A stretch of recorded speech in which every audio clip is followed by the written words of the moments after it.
Everyone, कैसे हो सब लोग? ओके, आई होप तुम लोगों के डेज अभी और मच बेटर हो चुके हैं. You are getting use to it कि जो भी सिचुएशन चल रहा है साइड में, लेकिन you are focusing on your task. Okay, I guess थोड़े दिन पहले ही लॉकडाउन के कुछ स्टेजेस को ओपन करने का अनाउंसमेंट स्टार्ट हो चुका है. यस, सेंट्रल बोर्ड ही बोल रहा हूँ मैं, टीचर्स जॉब, सेंट्रल गवर्नमेंट ने. ओके, सो सेंट्रल गवर्नमेंट ने कुछ अनाउंसमेंट्स कर दिए कि इस मंथ में, यानी कि जून वाले मंथ में कुछ सर्टेन चीज़ें ओपन होना स्टार्ट हो जाएगी. एंड अपने स्कूल कॉलेजेस का तो पता नहीं, वो तो जुलाई में ही ओपन होने वाले हैं, उन्होंने बता दिया है सेकेंड फेज के अंदर. लेकिन फर्स्ट फेज के अंदर certain things will be open. उन्होंने कुछ अनाउंसमेंट किए शायद से, उन्होंने देखे ऐसे कुछ कि पहले जो ग्रीन रेड एंड वैसे कुछ जोन चलते थे, तो अभी there are 2 zones only. One is a containment zone बोल रहे हैं उसे, and the second one is something buffer zone. मतलब फॉर एग्जांपल अगर मेरे बिल्डिंग में ओके कोई केस मिला है, so my building will be sealed, that is the containment zone जो पेरीमीटर सेट होगा. और उसके बाहर के 3-4 बिल्डिंग्स पकड़ के आजू बाजू में एक सर्कल बनाया जाएगा, and that will be known as buffer zone. तो इस तरीके से कुछ तो चल रहा है. ठीक है, लेकिन ओपन करने की जरूरत तो है, मतलब इकोनॉमी कैसे चलेगी, राइट? लेकिन हम लोगों को भी बहुत सारी चीज़ों का ध्यान देना पड़ेगा, तुम लोगों को भी स्पेशली. ओके, घर से बाहर मत निकलो कोई भी चीज़ों के लिए. ट्राई करो कि तुम लोग अवॉइड कर सको, जितना भी हो सके ऑनलाइन मंगाने को ट्राई करो. ओके, सब कुछ ऑप्शंस ओपन है वैसे भी अपने पास. ग्रोसरीज के लिए डीमार्ट वगैरह के भी ऑर्डर्स पिक किए जाते हैं. डीमार्ट का अगर ऑर्डर पिक करते रहे, किसी को कुछ इशू आ रहा है, तो you can do just one thing, order place करके रखो पूरा. ओके, सब कुछ अरेंज करके रखो कार्ड के अंदर, सब एड्रेस वगैरह सब कुछ. एंड जब तुम लोगों को चेकआउट करना है ना, एंड डेट्स नहीं मिल रहे सपोज तुम लोगों को, रात के 12 बजे डेट्स ओपन होते हैं. सो रात के 12 बजे एग्जैक्टली तुम लोग ऑर्डर बुक कर लोगे अपना, तुम लोग का ऑर्डर हो जाएगा. और मे भी 3-4 दिन के बाद उनका ऑर्डर डिलीवरी होता है. आई नो सब कुछ नहीं आता, लेकिन फिर भी आई एम जस्ट सेइंग कि टास्क रुकने नहीं चाहिए अपने किसी भी चीज़ की वजह से. यही मुंबई की बात थी, राइट? कि मुंबई कभी रुकती नहीं है, वो बहुत ज़्यादा लेवल पर रुक गई है, लेकिन फिर से चलना स्टार्ट कर देगी. सो हम लोग भी स्टार्ट करते हैं आज का काम फिर अपना. Okay, let's do it. Permutation and combination. Okay, last time हम लोगों ने क्या चीज़ किया था वहाँ पे, याद करो ठीक से. We went for something core of permutation and combination, that is nothing but तुम लोगों को always together and never together वाला लॉजिक. ओके, सो वहाँ पे हम लोग सॉल्विंग करते रहे, क्या देख रहे थे फिर? ऑलवेज टुगेदर के टाइम पे हम लोग उनको एक साथ रखते थे हमेशा, एंड नेवर टुगेदर के टाइम पे हम लोग बीच में किसी और को अरेंज कर देते थे. ओके, और वहाँ पे हम लोगों ने और एक चीज स्टडी किया था, फॉर्मूला जो हम लोग हमेशा यूज कर रहे हैं अभी, that is nothing but your permutation का फॉर्मूला NPR. फॉर्मूला क्या था तुम लोगों का? NPR is nothing but n factorial upon n minus r factorial. ये फॉर्मूला हम लोग हर एक जगह पे यूज कर रहे हैं. ओके, जहाँ भी अपने को चांस मिल रहा है. फॉर्मूला का मीनिंग क्या है? n ऑब्जेक्ट्स अवेलेबल है और उसमें से r को सिलेक्ट करके अरेंज करूंगा. मैंने क्या बोला फिर से? n ऑब्जेक्ट्स अवेलेबल है and we are selecting r out of them and arranging them, और इसके जितने भी अरेंजमेंट्स बनेंगे that is nothing but NPR का वो आंसर रहेगा. ओके, इतना क्लियर है तुम लोगों को? अच्छे से समझ में आ रहा है? फाइन, आगे बढ़ते हैं फिर नेक्स्ट वाले काम के पास. हाँ, वन मोर थिंग, हम लोगों ने स्टार्टिंग से एक चीज देखा था, याद आ रहा होगा अगर तुम लोगों को ठीक से, तो कि something like 0 factorial is 1, right? हम लोगों ने बोला था 0 फैक्टोरियल इज इक्वल टू 1 आता है. लेकिन वो कैसे आता है, मैंने तुम लोगों को तभी बोला था कि हम लोग बाद में देख लेंगे जब परम्यूटेशन वाला पार्ट आएगा तभी. तो टाइम आ चुका है, कैसे हम लोग उसको फाइंड आउट करते हैं. Let's see. हम लोगों ने ये लिखना स्टार्ट किया था, n factorial equal to n into n minus 1 factorial, ऐसे कुछ. तो ये अपना डेफिनेशन था. ओके, सी अभी मैं क्या कर रहा हूँ एग्जैक्टली. सपोज मैं इसको ऐसे लिखूंगा n माइनस 1 फैक्टोरियल, इसको इधर शिफ्ट कर दूंगा, that is n factorial upon n. Okay, ऐसे कुछ मैंने अरेंजमेंट कर दिया, n को इधर शिफ्ट किया, n minus 1 factorial equal to what we want exactly. अपने को चाहिए 0 फैक्टोरियल का वैल्यू, राइट? तो अगर मुझे यहाँ पे 0 फैक्टोरियल लेके आना है, तो what I can put n equal to 1. So throughout n equal to 1 put कर दो. फिर यहाँ पे आ जाएगा 1 माइनस 1, दैट इज 0 फैक्टोरियल. यहाँ पे आ जाएगा 1 फैक्टोरियल, डिनोमिनेटर में आ जाएगा 1. सो चेक करो, 0 फैक्टोरियल इक्वल टू क्या आ रहा है? 1. तो इस तरीके से इसके बेसिस पे यू कैन फाइंड आउट कि 0 फैक्टोरियल इक्वल टू 1 है. देयर आर मेनी वेज, मतलब ये एक ऑथेंटिकेटेड वे है। देयर आर सर्टेन वेज जिसमें लोग पैटर्न को फॉलो करते हैं। ओके, वो पैटर्न इज समथिंग लाइक कि 0 factorial, wait 1 factorial equal to 1 होता है, 2 फैक्टोरियल इक्वल टू 2 होता है, 3 factorial equal to 6, 4 factorial equal to 24 and 5 factorial equal to 120, ऐसे कुछ आता था। सो हम लोग कैसे जा सकते हैं बैक ट्रैकिंग करते करते, 120 को अगर 5 से डिवाइड किया तो 24 आता है। ओके, 24 को 4 से डिवाइड किया तो 6 आता है, 6 को 3 से डिवाइड किया तो 2 आता है, 2 को 2 से डिवाइड किया तो 1 आता है। ओके, हम लोग इसी पैटर्न को फॉलो करते जा रहे थे। Again follow that same pattern. इसके ऊपर वाला अगर मुझे 0 फैक्टोरियल चाहिए तो मैं 1 को 1 से डिवाइड कर दूंगा ना, व्हिच इज नथिंग बट 1। क्या समझ में आ रहा है तुम लोगों को? सो इसी पैटर्निंग वाले चीज से भी हम लोग फाइंड आउट कर सकते हैं कि एग्जैक्टली तुम लोगों के 0 फैक्टोरियल का वैल्यू क्या आ रहा है। ओके, सो ये कुछ चीजें थी। 0 फैक्टोरियल का वैल्यू हम लोग क्यों लिख रहे हैं उसके बारे में मैंने मेंशन किया। ओके, आगे बढ़ते हैं फिर उसके। Let's get back to our sums. आज हम लोग परम्यूटेशन के अंदर का ऑब्जेक्ट्स आर डिस्टिंक्ट वाला पार्ट कंप्लीट कर लेंगे। ओके, इस वाले सेशन में, and then will move to next वाला सेशन। ओके, सो क्या बोल रहे थे हम लोग? Permutations when objects are distinct. Permutations, okay, when objects are distinct, right? ये क्या बोल रहा हूं मैं एग्जैक्टली? तो लॉजिक सिंपल है। जो भी हम लोग वर्ड लेंगे या फिर ऑब्जेक्ट्स लेंगे वहां पे कोई भी चीज रिपीट नहीं होगा। समझ में आ रहा है तुम लोगों को? फॉर एग्जाम्पल मैंने मेरे नाम के अंदर लिया, ओके, यहाँ के लेटर्स को ऑब्जर्व करो अभी। क्या यहाँ पे कोई भी लेटर रिपीट हो रहा है? नहीं। यहाँ पे SURAJ, यहाँ पे nothing is repeating, therefore objects are distinct, they are different, distinct एक दूसरे से। समझ में आ रहा है तुम लोगों को? तो इसी पॉइंट के ऊपर हम लोग अभी स्टम्प्स को स्टडी कर रहे हैं। अलग से कोई दूसरे सम्स नहीं, हम लोग इसी के ऊपर काम कर रहे हैं। ओके, तो आगे बढ़ते हैं, फिर नेक्स्ट वाले पार्ट के पास जाते हैं। फिर इसी के तरीके से हम लोग सम्स देखते हैं जिसके अंदर हम लोग सॉल्विंग कर सकते हैं। Okay, so let's go to our first sum. मैं सम को रीड कर रहा हूं तुम लोगों के लिए। Find the number of arrangements of the letters in the word Solapur. तो तुम लोगों को वर्ड दिया है सोलापुर, ये वर्ड दे के रखा है। ओके, और उसमें बोला है so that consonants and vowels are placed alternatively.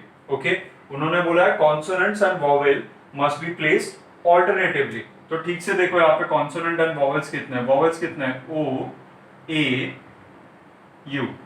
Okay, अपने वोवेल्स के लिए ऑप्शंस क्या होते हैं? A E I O U, ये 5 ऑप्शंस है। उसमें से अपने पास O A U है, तो O A U, these are 3 vowels and बचे हुए ऑब्वियसली टोटल 7 का ये वर्ड था। ओके, उसके अंदर से फिर 4 कॉन्सोनेंट बच जाएंगे फिर अपने पास। आई होप सब लोगों को लॉजिक क्लियर हो रहा है। So we have 4 consonant and 3 vowels. Okay, let's proceed to the solving. अपने पास 7 का है ना, 1 2 3 4 5 6 7। ओके, 7 के प्लेसमेंट के बाद हम लोगों को बोला है ऑल्टरनेटिवली वोवेल्स एंड कॉन्सोनेंट होने चाहिए। ऑब्वियसली जो 4 लोग हैं, अगर हम लोग स्टार्ट करेंगे तो पहले इट मेक सेंस ना कि हम लोग कॉन्सोनेंट से ही स्टार्ट करें, because if I started with vowel तो वोवेल वोवेल वोवेल और खत्म हो गया वोवेल अपने, तो यहाँ के लिए एक वोवेल बच ही नहीं रहा है ना। सो इट्स बेटर कि हम लोग कॉन्सोनेंट से स्टार्ट करें। C1 C2 C3 and C4, 4 consonant fit बैठ गए 4 पोजीशन पे, एंड 3 पोजीशन पे आ जाएंगे अपने 3 वोवेल्स। सो अभी अब तक हम लोग क्या करते थे? नॉर्मल फैक्टोरियल नोटेशन से वगैरह सॉल्व करने जाते थे। Let's try to solve this time by using permutation and combination वाला फंडा। फॉर्मूला बोल रहे हैं हम लोग, NPR के बेसिस पे क्या लिख सकते हैं। ओके, ठीक से ध्यान दो। N is number of objects available and R is numbers to be selected and arranged। उस तरीके से सोच रहे हैं। यहाँ पे कॉन्सोनेंट के जो 4 प्लेसेस है, 1 2 3 4, ये 4 लोग अपने आप में किधर भी अरेंज हो सकते हैं ना। मतलब ये C1 C4 की जगह पे भी जा सकता है, ये C4 C2 की भी जगह पे भी जा सकता है। In short they can exchange places amongst them. So total places कितने हैं? 1 2 3 4, तो 4 प्लेसेस P, एंड कितने लोगों को अरेंज करना है वहां पे? तो 4 ही लोगों को अरेंज करना है, तो 4P4। ओके, लेकिन अभी तक काम खत्म नहीं हुआ। ये एक टर्म के अरेंजमेंट हुए, दैट इज कॉन्सोनेंट के। सो इनटू इंटू क्यों कर रहा हूं? Multiplication principal. मल्टीप्लीकेशन प्रिंसिपल बोलता है दिस एंड दिस, तो ये दोनों अरेंज होंगे, यानी कि कॉन्सोनेंट एंड वोवेल अरेंज होंगे, तो अपना आंसर खत्म हो जाएगा। सो 4p4 इंटू, अभी तुम लोग क्या वोवेल्स के बारे में सोच लो, वोवेल्स की जगह पे कितने? 3 वोवेल्स एंड 3 प्लेसेस, तो ये चीज हो जाएगा 3p3।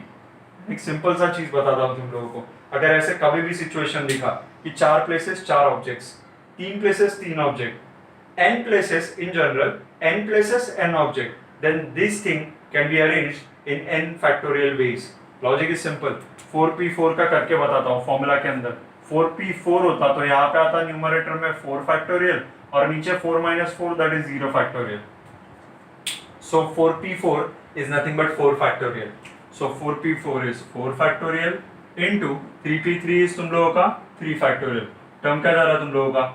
24 चला जाएगा ये, और ये तुम लोगों का जाएगा 6, दैट इज नथिंग बट तुम लोगों का 4 कैरी 2 144 जा रहा है। ओके, समझ में आ रहा है? राइट है। 6 4 24, 4 carry 2, 6 2 12, 12 2 40, so 144 is your final count जो तुम लोगों को सोलापुर के अरेंजमेंट्स के लिए मिल रहा है। Alternatively such that consonant and vowels are in alternate order. Okay, logic clear है? कैसे फॉर्मूला को यूटिलाइज किया वो क्लियर है? Fine. Let's go to next question. Okay. Be confident. Okay. Permutation and combination एक ऐसा चैप्टर है तुम लोगों का जहाँ पे तुम लोगों को सोचने का मौका मिलेगा। अगर तुम लोग सोचोगे नहीं ना यहाँ पे, तो फिर लग जाएंगे, फिर तुम लोग स्टक हो जाओगे एक ही जगह पे। So make sure करो कि you are thinking on your edge. Okay.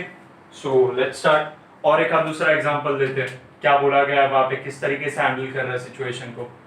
Let's go to next example. Yes, question में तुम लोगों को डिजिट्स दिए, तुम लोगों को 4 डिजिट नंबर बनाना है। सो 4 डिजिट नंबर्स कितने बन सकते हैं? ओके, तुम लोगों को डिजिट्स अवेलेबल जो दिए है दैट इज 1 2 4 5 6 8।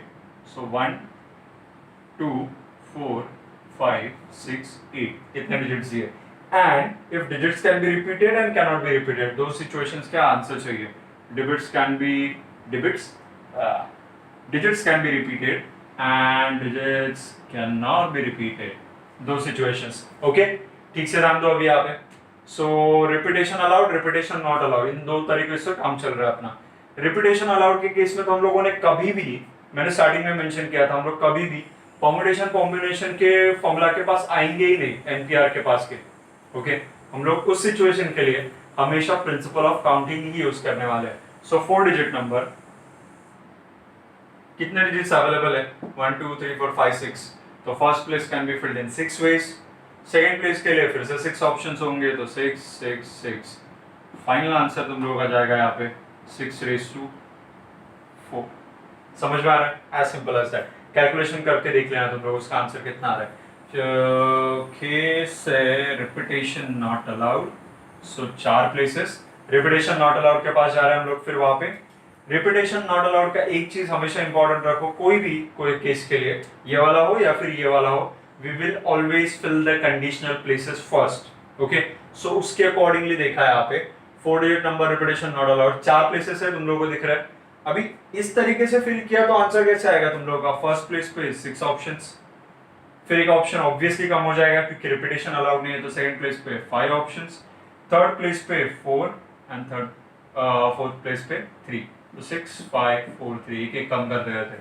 लेकिन मैं बोल रहा हूँ we have the formula right, तो वैसे मत सोचो ये सब चीजों के बारे में, because this can not be applied to a large number of values. अगर 10 डिजिट का है, 15 डिजिट का नंबर बनाना है तुम लोगों को, तो ये ऐसे थोड़ी ना लिखते बैठेंगे। तो सिंपल सा लॉजिक देखो, total number of objects and उसमें से कितनों को अरेंज करना है, that is the question. Total number of objects 6 p and कितने प्लेसेस है तुम लोगों के पास जहां पे अरेंज होंगे? 4, तो ये आ जाएगा 6p4। अभी किसी को कुछ डाउट आ सकता है सर 4p6 क्यों नहीं? कभी नहीं। रीजन, नंबर ऑफ ऑब्जेक्ट्स जो अवेलेबल होते हैं वो हमेशा ग्रेटर रहेंगे, उसमें से कुछ पिक करके हम लोग अरेंजमेंट कर रहे हैं राइट, तो जिसमें से पिक कर रहे हो वो बड़ा होगा ना, सेट होगा वो तुम लोगों का। ओके, सैंपल स्पेस या फिर सुपर सेट बोल सकते हो, और जिसके अंदर से तुम लोग टर्म्स वगैरह पिक करते हो।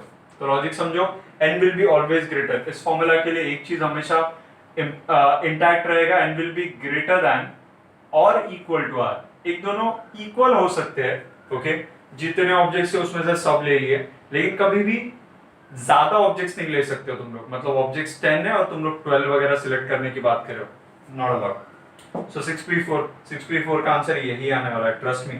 6p4 को इस फॉर्मूला से उड़ाओ, ऊपर आएगा 6 फैक्टोरियल, नीचे 6 minus 4 that is 2 factorial. Start simplifying this. 6 5 4 3 2 factorial. Expand किया till the छोटा वाला टर्म, cancel out. 6 5 4 3, ऊपर वही आंसर है तुम लोगों का. आई होप तुम लोगों को लॉजिक क्लियर हो रहा है अच्छे से. ओके, क्वेश्चंस कितने भी सॉल्व कर सकते हैं हम लोग. द इम्पोर्टेंट पार्ट है कि तुम लोग हर एक क्वेश्चन में कुछ ना कुछ तो लर्न करने को ट्राई कर रहे हो. जैसे कि ये चीज था, मैंने साइड बाय साइड तुम लोगों को दिखाया कि why we can prefer any one of this method, but preferably we will go for 6p4 because बड़े जो डिजिट्स रहेंगे तुम लोगों के, 4 डिजिट नंबर था ना ये, तो बड़ा नंबर रहेगा कोई तो 15 डिजिट का, तो थोड़ी ना 15 प्लेसेस क्रिएट करके एक एक को फिल करते बैठूंगा, नॉनसेंस है वो. सो इसी चीज के लिए हम लोगों ने परम्यूटेशन का फॉर्मूला पिक्चर में लाया. ओके, आगे बढ़ते हैं, फिर नेक्स्ट वाले सम के पास जाते हैं. लेट्स सी वहां पे क्या चल रहा है, कुछ इंटरेस्टिंग हाथ में लग जाए तो.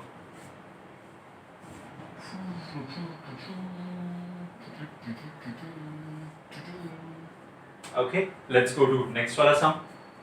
सो नेक्स्ट वाले क्वेश्चन में तुम लोगों को बोला है, okay, yes, a code word is formed by two different English letters. Okay, क्या बोला है? A code word is formed by two different English letters followed by two non-zero distinct digits.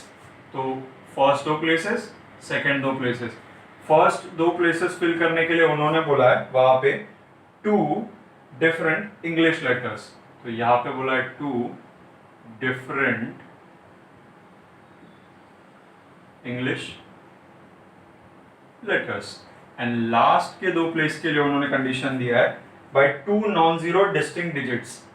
To non zero, बात को ठीक से सुनो, आप non zero, zero is not allowed. Okay, non zero distinct digits, okay, जो available है तुम लोगों के पास. Okay, find the number of such code words.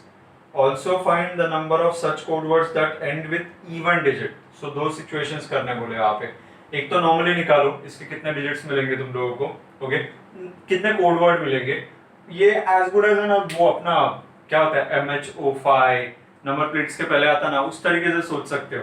पहले दो चीजें तुम लोगों के क्या रहेंगे हमेशा, लेटर्स, एंड दूसरे दो नंबर्स, ओके, यानी कि डिजिट्स होंगे. अभी ठीक से ध्यान दो, यहाँ पे उन्होंने बोला है डिफरेंट इंग्लिश लेटर्स होने चाहिए. मतलब ये यहाँ पे जो आएगा वो रिपीट नहीं हो सकता है. So basically repetition not allowed वाला फंडा चल रहा है यहाँ पे. इवन यहाँ पे भी two non zero distinct digits. तो डिजिट्स के बारे में भी दो चीज बताए, तो जीरो नहीं यूज करो, ठीक है. तो 10 डिजिट जो 0 से लेकर 9 तक, यानी कि टोटल 10 डिजिट्स है, ओके, उसमें से 0 गया तो बचा सिर्फ 1 से लेकर 9 तक. 1 से लेकर 9 तक तो अपने पास 9 डिजिट्स बचे. उसमें भी बोला है कि डिस्टिंक्ट होने चाहिए, यानी कि रिपीटेशन नॉट अलाउड. तो लेट्स सी दो सिचुएशंस. एक तो टोटल कोड वर्ड्स कितने बन सकते हैं पूछा है, यानी कि ऐसे कुछ तो टोटल कोड वर्ड्स, ओके. सो प्लेसेस को फिल करना स्टार्ट कर सकते हैं हम लोग. अभी सिंपल सा लॉजिक सोचो. पहले दो प्लेसेस को फिल करने के लिए सबसे पहले अपने पास टोटल लेटर्स कितना है, अल्फाबेट्स अपने ABCD के अंदर टोटल दे आर 26, ओके. 26 के बाद अपने को दो प्लेसेस को फिल करना है. तो सिंपल सा लॉजिक, 26 में से कोई भी दो सिलेक्ट कर लो और दोनों को अरेंज कर दो. तो अपना आंसर आएगा इस वाले प्लेस का 26p2 इनटू, अभी तक काम खत्म नहीं हुआ. ये दोनों प्लेसेस के लिए भी टोटल ऑप्शंस अवेलेबल कितने हैं यहाँ पे, 0 छोड़ के 9. 9 में से कोई भी दो सिलेक्ट करके अरेंज करना है. सो ये आ जाएगा फॉर्मूला के अकॉर्डिंगली 9p2, ओके. ये तुम लोगों का टास्क रहेगा. इसके नीचे बॉक्स बना के रख रहा हूँ मैं एंड लेवल्स असाइन कर रहा हूँ सो दैट तुम लोग कमेंट्स में आंसर को मेंशन कर सको. So comment down your answer. तुम लोग कैलकुलेशन करके बताओ, उसी बहाने इसका प्रैक्टिस हो जाएगा कैलकुलेशन का, okay. So this is my first level of the lecture, ये वाले लेक्चर का. So first is 26p2 into 9p2. Find out this answer कितना मिल रहा है, okay. Then let's go to next वाला चीज. आई गेस यहाँ पे इवन डिजिट बोला था तुम लोगों को. उन्होंने बोला है find the number of such code words that and with even digits. So code word ending with even digit. Okay ऐसे कुछ तो बोल के दिया. So let's start solving. अपने पास फिर से वही चीज है 1 2 3 4. ओके लेकिन अभी यहाँ पे स्पेसिफिक कंडीशन है इवन डिजिट, तो इन दोनों का तो निकल लेगा एज यूजुअल 26 P2, उनको कुछ फर्क नहीं पड़ता है. लेकिन यहाँ पे you cannot go directly. Okay क्योंकि कंडीशन ठीक से मेंशन किया है वहां पे. क्या बोल रहा है तुम लोगों का कंडीशन वहां पे? यहाँ पे जो तुम लोग का यूनिट्स प्लेस है राइट, यूनिट्स प्लेस पे अगर तुम लोग ठीक से ऑब्जर्व करोगे they are saying even digit. 1 से लेकर 9 तक कितने इवन डिजिट है?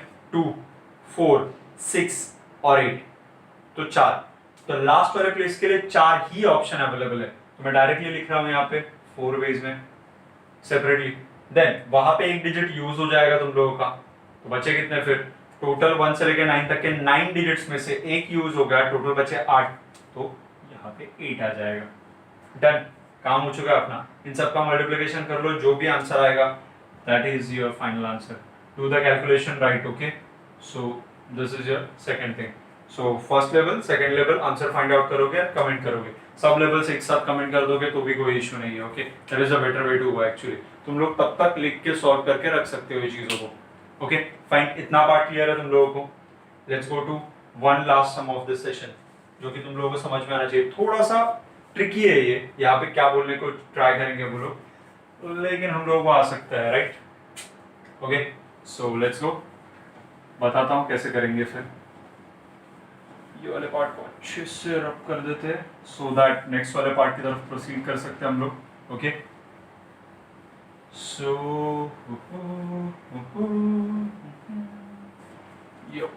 Let's go.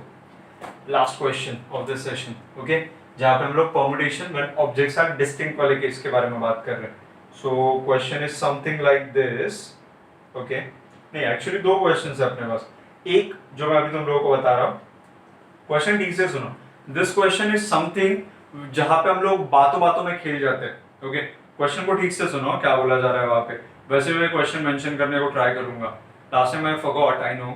वहाँ पे भी ऐड कर देंगे हम लोग डिस्क्रिप्शन में. बेसिकली क्वेश्चन को ऐड कर दूंगा. Okay so find the number of ways in which 5 letters can be posted. Okay so we have 5 letters L1 L2 L3 L4 and L5. so 5 letters can be posted in 3 post boxes. ये हम लोगों को बोला है. so suppose these are our post boxes PB1 PB2 and post box 3. so question का अभी wording ठीक से सुनो. what are they focusing? They are focusing on 3 post boxes. They are focusing on 5 letters. That is very important. तो ठीक से सुनो. उन्होंने बोला है number of ways in which 5 letters can be posted. 5 letters can be posted in 3 post boxes if any number of letters can be posted in each box. तो यहाँ पे तुम लोगों को जो important चीज जिसके ऊपर फोकस करना है वो उन्होंने बोला है कि letters के ऊपर फोकस करो. कितने ways में letters पोस्ट हो सकते हैं post boxes में, such that any number of letters can be posted in any post box. तो यहाँ पे ठीक से देखो, letters के बारे में सोचने जाएंगे तो अपने पास कितने letters हैं? 5. Let's talk about the first letter. First letter कितने ways में post हो सकता है? सिंपल सा ऑप्शन है 1 2 3. या तो वो इस पोस्ट बॉक्स में जा सकता है या फिर इस. सो टोटल कितने वेज है उसके पास? 3 ways. Similarly it can be happen okay to any one of the remaining 4 letters. तो यहाँ पे जाओगे तुम लोग ठीक से, तो इसके लिए भी 3 ऑप्शन है, इसके लिए भी, इसके लिए भी, इसके लिए भी. एंड पांचों के पांचों लेटर पोस्ट होनी चाहिए ये बोला गया है ना, तो इट इज अ एंड वाला सिचुएशन. तो ये सब मल्टीप्लाई हो जाएंगे और तुम लोगों का आंसर जाएगा 3⁵. समझ में आ रहा है तुम लोगों को? I am just saying you कि तुम लोगों का फोकस है ना किसके अरेंजमेंट के ऊपर वो लोग बात कर रहे हैं वहां पे होना चाहिए. दे वर सेइंग कि तुम लोगों को लेटर्स कितने वेज में पोस्ट किया जा सकता है. That's why we took this. Okay समझ में आ रहा है तुम लोगों को? सो इस तरीके से यहाँ पे सॉल्विंग चलेगा. ओके हाँ अभी हम लोग जा सकते हैं अपने लास्ट वाले क्वेश्चन के पास. ओके ये ट्रिकी सम्स है जो तुम लोगों के एंट्रेंस एग्जामिनेशंस में पूछे जाते हैं. इस तरीके के सम्स, स्पेशली ऐसे टाइप का सम तुम लोगों को सीईटी एग्जाम में दिखेगा रादर देन जेई. जेई में परम्यूटेशन एंड कॉम्बिनेशन का एक क्वेश्चन आता है, सीईटी में तुम लोगों के लेवल के जो क्वेश्चंस दिखते हैं, इवन दो सीईटी में परम्यूटेशन कॉम्बिनेशन है नहीं, लेकिन अगर सीईटी का लेवल सेट होता ना तो कुछ इस टाइप का क्वेश्चन होता वहां पे। ओके, समझ में आ रहा है? परम्यूटेशन एंड कॉम्बिनेशन के अंदर जेई के टर्म्स में अगर बात करेंगे तो मिक्सअप करेंगे थोड़ा बहुत ये कंसेप्ट, प्लस और एक चीज एक्स्ट्रा कुछ ऐड कर देंगे सो दैट उसको जेई के लेवल का बना सके वो लोग। Okay, so let's go to your next question. हाँ, ये बहुत इंटरेस्टिंग है। Find the number of arranging 11 distinct objects. So total objects अपने पास है 11। Okay, taken 4 at a time. So उसमें से 4 एट अ टाइम लेने हैं so that specified object. Okay, तो एक ऑब्जेक्ट उसके बारे में बोल रहे हैं, स्पेसिफाइड ऑब्जेक्ट एक बार बोल रहे हैं always occurs. Okay, and second time बोल रहे हैं तुम लोगों को नेवर अकर्स। अभी ठीक से सुनो मैं क्या क्या बोल रहा हूँ। It is just way you can imagine the things. Okay, so n equal to 11 दिया है, r इक्वल टू 4 दिया है, ऐसे कुछ तो हम लोगों को देके रखा है। एक काउंट है, suppose you are sitting in front of me. Okay, तुम लोग 11 लोग हो और उसमें से तुम लोगों का आवाज 11 लोग होके भी बहुत ज्यादा है, सपोज बहुत बातें कर रहे हो तुम लोग। सो आई डिसाइडेड कि लेट्स डू समथिंग कि हम लोग 4 लोगों को हकल देते हैं क्लासरूम के अंदर से। ओके, यस, ऐसे ही करने वाले हम लोग। तो 4 लोगों को क्या कर देंगे हम लोग, क्लासरूम से बाहर भगा देंगे। तो अगर ऐसे हम लोग अगर सोच रहे, सो वहां पे बोल के रखा है ऑलवेज अकर्स वन स्पेसिफाइड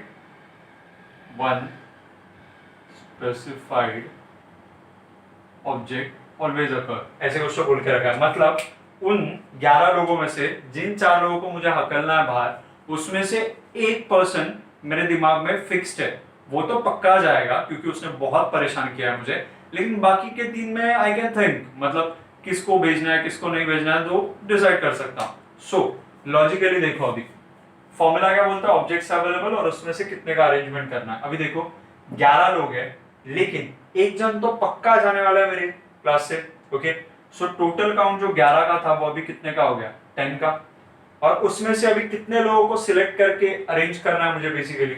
सो उसमें से r इक्वल टू 4 में से भी तुम लोगों का सिलेक्शन, देखो मैं फिर से ये सेंटेंस बोलता हूं, क्योंकि एक पक्का जाएगा बाहर तो टोटल काउंट में से भी एक कम हो जाएगा और सिलेक्ट करके जिनको अरेंज करना था ना, जिनको बाहर भेजना था उन्हीं को अरेंज करना था, राइट।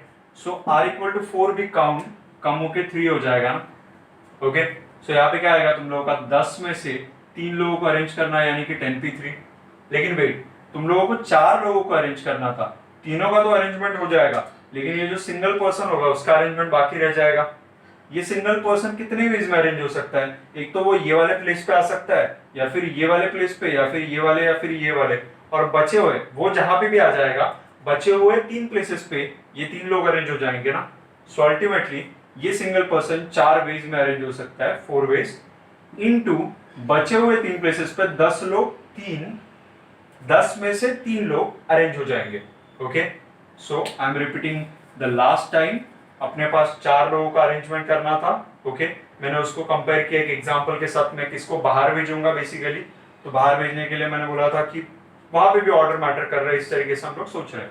सो 10p3।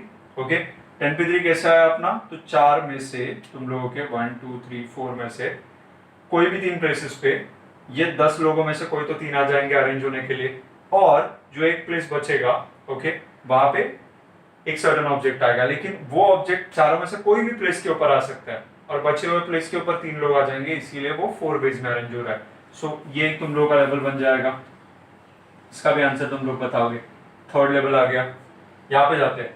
1 पर्सन नेवर ऑकर्स, मतलब एक बंदे को या फिर बंदी को बाहर ही नहीं भेजेंगे हम लोग। मेरे दिमाग में फिक्स्ड है कि ये स्टूडियस बिल्कुल परेशान नहीं करता, फेवरेट स्टूडेंट। सो उस तरीके से उस पर्सन को मैं बाहर नहीं भेजने वाला बिल्कुल भी। सो टोटल काउंट देखो, 11 में से एक को सिलेक्ट तो करना ही नहीं है। सो फिर से 11 में से काउंट 10 पे आ गया, लेकिन मुझे 4 लोगों को तो अभी भी अरेंज करना है ना, यानी कि बाहर भेजना है सपोज ऐसे कुछ, तो मुझे 4 लोग तो वैसे भी चाहिए। तो अभी 10 में से मुझे 4 चाहिए क्योंकि एक को तो मैं टच भी नहीं करूंगा। सो 10 एंड ये काउंट रिड्यूस नहीं होगा, वो 4 ही रहेगा। सो अपने नंबर ऑफ वेज कितने आएंगे, 10p4 वेज। अभी 10 में से 4 का सिलेक्शन होगा और उनको अरेंज किया जाएगा। सो 10p4 इसका भी आंसर फाइंड आउट करके देखो एंड लेट मी नो अपने 4 लेवल्स जो हम लोगों ने इस सेशन में डिसाइड किए। समझ में आ रहा है तुम लोगों को? सो फाइन, ये वाले सेशन में हम लोगों ने बेसिकली क्या स्टडी किया है? फिर हम लोगों ने बोला है permutations when objects are distinct. अगर यहाँ पे हम लोग ऐसे कुछ डील कर रहे हैं तो हम लोग को इस सब सिचुएशंस को फेस करना पड़ता है। ओके, सो इस वाले सेशन के लिए इतना ही। नेक्स्ट वाले सेशन के लिए हम लोग स्टार्ट करेंगे permutations when objects are identical, यानी कि कोई भी अमन ले लिया हम लोगों ने एक वर्ड जिसके अंदर ए और ए रिपीट हो रहा है, तो जब रिपीटेशंस होंगे सो तभी हम लोग कैसे इस डील को इसको डील करेंगे बेसिकली। ओके फाइन, चलेगा। Thank you so much and let's meet you in the next session. Bye bye.